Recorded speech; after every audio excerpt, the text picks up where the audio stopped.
Hello everyone, welcome to exam ideas. दोस्तों, SSC MTS का जो एग्ज़ाम हुआ है 2 मई को, इसमें थर्ड शिफ्ट में आए हुए सभी जीएस और जीके के क्वेश्चन को इस वीडियो में पढ़ेंगे।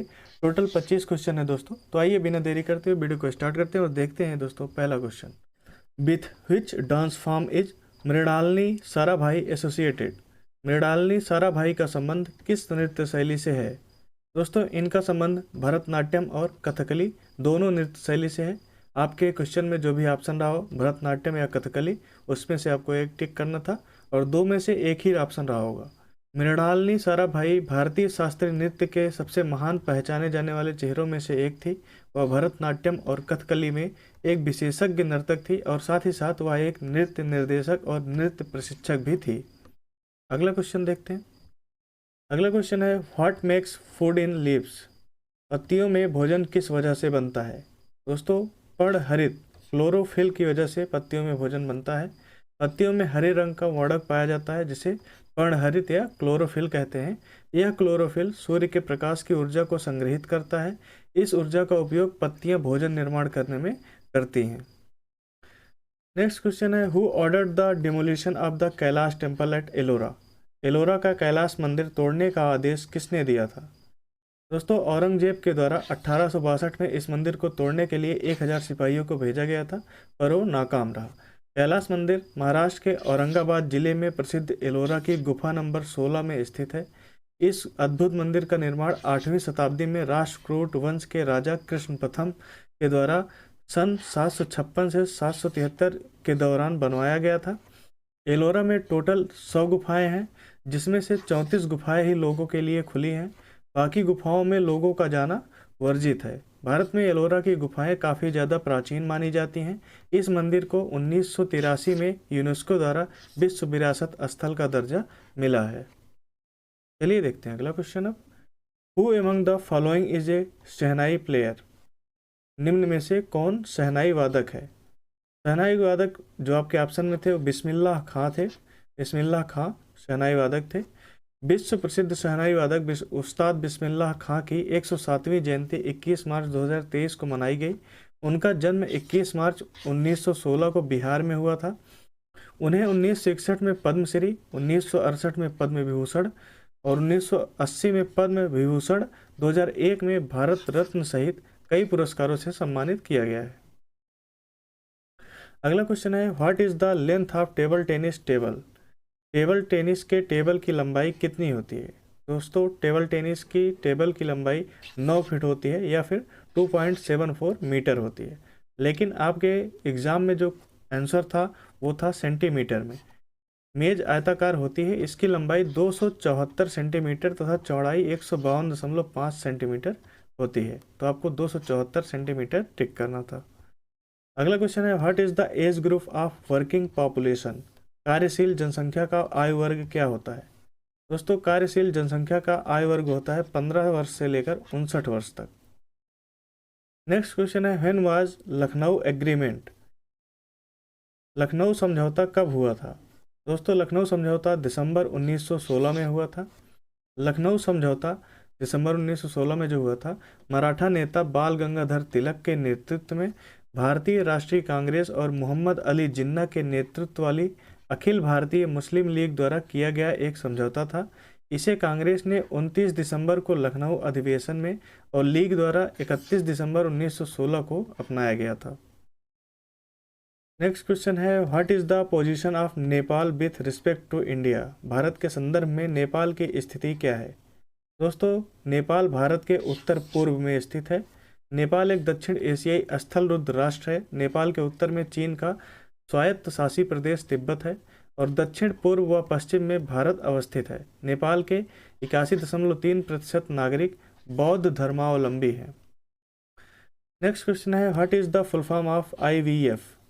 आईवीएफ का फुल फॉर्म क्या होता है? दोस्तों, आईवीएफ का फुल फॉर्म होता है in vitro fertilisation. In vitro fertilisation.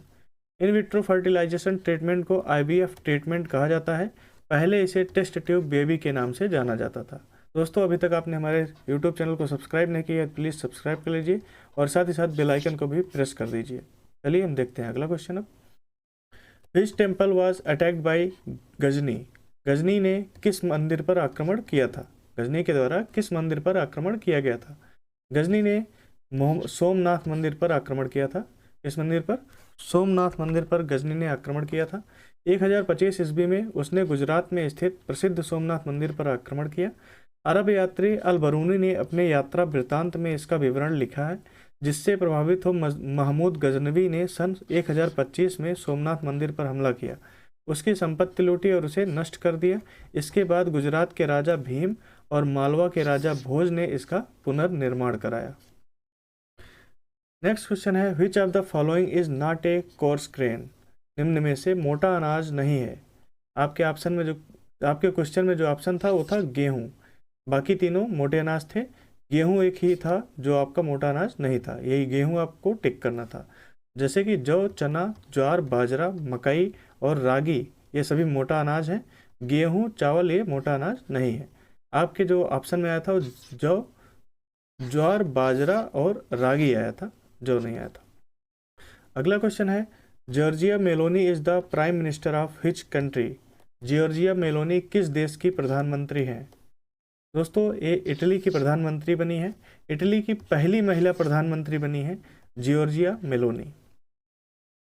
अगला क्वेश्चन है, what was the title of the RBI report in June 2022? जून 2022 में आरबीआई की रिपोर्ट का शीर्षक क्या था? दोस्तों जून 2022 में जो आरबीआई की रिपोर्ट आई थी उसका शीर्षक था RBI payment vision 2025। Next question है, what is the image that can be obtained on the screen card? जिस प्रतिबिंब को पर्दे पर प्राप्त किया जा सके उसे क्या कहते हैं? दोस्तों उस प्रतिबिंब को कहते हैं वास्तविक प्रतिबिंब। ऐसे प्रतिबिंब जिन्हें पर्दे पर प्राप्त किया जा सकता है उन्हें वास्तविक प्रतिबिंब कहते हैं। वास्तविक प्रतिबिंब बनाने के लिए किरणों को अभिसरण करने की आवश्यकता होती है। वास्तविक प्रतिबिंब सामान्यतः उस समय बनते हैं जब प्रकाश की किरणें दर्पण से परावर्तित होकर संयुक्त रूप से पर्दे पर एक विशेष बिंदु पर पड़ती हैं। नेक्स्ट क्वेश्चन है, who is the author of the book अर्थशास्त्र?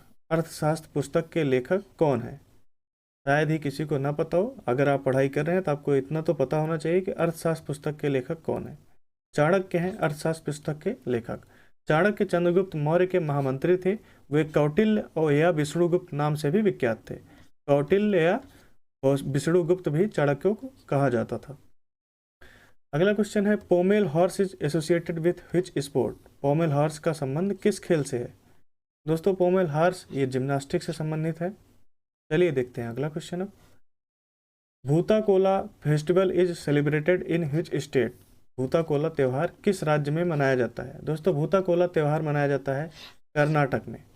दक्षिण कर्नाटक, कर्नाटक के उडुपी, मंगलुरु और केरल के कासरगोड में हर साल जनवरी से मई तक भूत कोला फेस्टिवल होता है। अगला क्वेश्चन है, when is voters day celebrated? मतदाता दिवस कब मनाया जाता है? दोस्तों मतदाता दिवस मनाया जाता है 25 जनवरी को।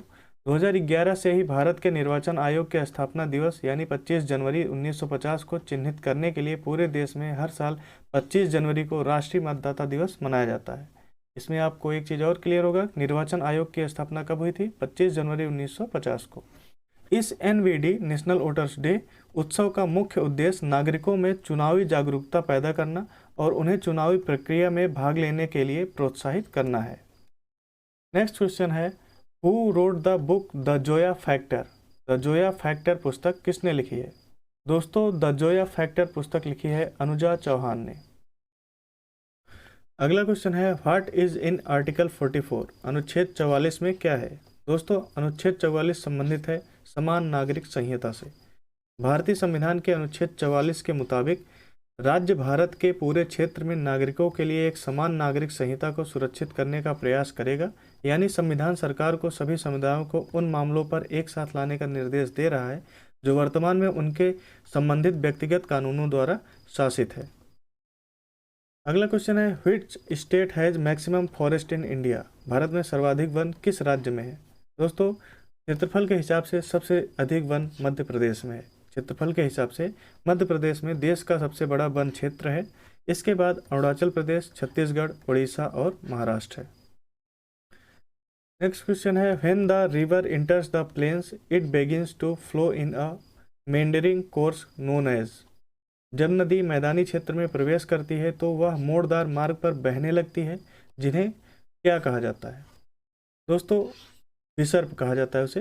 प्रौढ़ अवस्था में जब नदी मैदानों में प्रवाहित होती है तो निम्न कटाव की अपेक्षा क्षैतिज अपरदन अधिक करते हुए घाटी को चौड़ा करती है। मैदान में घाटी का ढाल बंद होने के कारण कल खाती हुई नदी मोड़ों का निर्माण करती है। इन मोड़ों को विसर्प या नदी विसर्प कहते हैं। अगला क्वेश्चन है, hornbill festival is celebrated in which state? Hornbill festival किस राज्य में मनाया जाता है? दोस्तों, हॉर्नबिल फेस्टिवल नागालैंड में मनाया जाता है। हॉर्नबिल फेस्टिवल हर साल 1 से 10 दिसंबर तक पूर्वोत्तर भारत के नागालैंड में मनाया जाता है। दोस्तों, इन सभी क्वेश्चनों को आप अगर पीडीएफ से पढ़ना चाहते हैं, पीडीएफ डाउनलोड करने के लिए आप हमारे टेलीग्राम चैनल से जुड़ सकते हैं, जिसका लिंक डिस्क्रिप्शन बॉक्स में है। और आप @exam ideas YT लिख कर सर्च करेंगे टेलीग्राम पर, तो वहाँ से भी आप चैनल को ज्वाइन कर सकते हैं। और दोस्तों, अभी तक आपने हमारे यूट्यूब चैनल को सब्सक्राइब नहीं किया, सब्सक्राइब कर लीजिए। और वीडियो पसंद आया वीडियो को लाइक कीजिए, दोस्तों के साथ शेयर कीजिए। हम मिलते हैं आपसे नेक्स्ट वीडियो में, तब तक के लिए धन्यवाद दोस्तों।